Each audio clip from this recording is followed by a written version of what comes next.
By the late 15th century, a distant world was turning its gaze westward. Across the vast and unforgiving Atlantic Ocean, European kingdoms hungered for new trade routes, for wealth, and for power. Gold, spices, land, and souls. These were the glittering prizes that drove ambitious men into uncharted waters, pushing the boundaries of the known world. In 1492, Christopher Columbus reached the Caribbean, convinced he had found a new path to Asia. He hadn't. Instead, he had stumbled upon a world already alive. A vibrant tapestry of millions of people with their own cultures, histories, and civilizations. His arrival marked the beginning of sustained contact between Europe and the Americas, a meeting of worlds that would forever alter the course of human history. In the decades that followed, Spanish explorers, or conquistadors, pushed northward into the continent.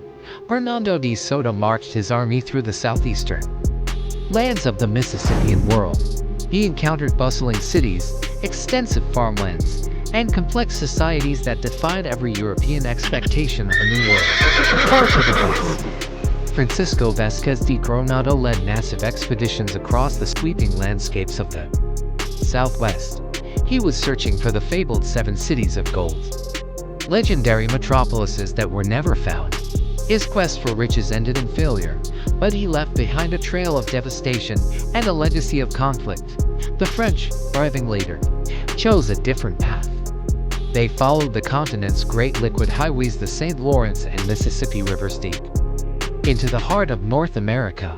Instead of building vast settlements, they focused on establishing extensive trade networks.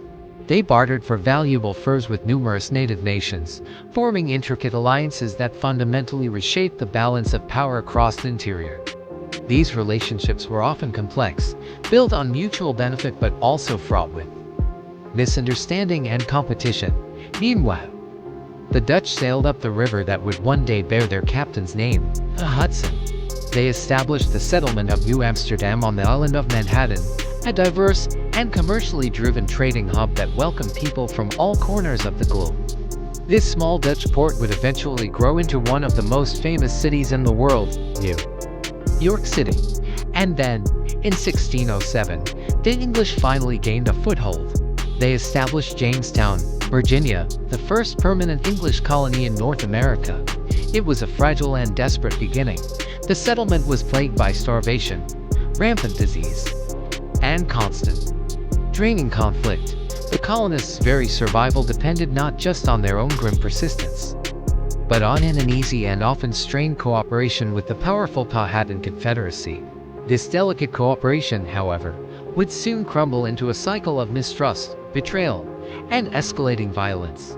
The European arrival brought more than just settlers, soldiers, and new ambitions. It brought horses, which transformed hunting and warfare on the plains. It brought steel weapons, which gave a deadly advantage in conflicts. It brought new ideas, new laws, and a new religion, Christianity. But it also brought unseen killers. Diseases like smallpox, measles, and influenza, common in Europe, were completely new to the Americas. They swept through native communities with devastating speed, like a wildfire across a dry forest. Entire villages were emptied, their populations wiped out in a matter of weeks. Ancient trade routes that had connected peoples for centuries collapsed. Complex societies that had thrived for millennia were weakened, fractured, and in some cases, completely erased within a few short decades. It was a demographic catastrophe on an unimaginable scale. Yet, indigenous nations did not simply vanish. They demonstrated incredible resilience. They adapted to the new reality. They negotiated with the newcomers, attempting to find a place for themselves in this drastically changed world. And, when necessary, they resisted.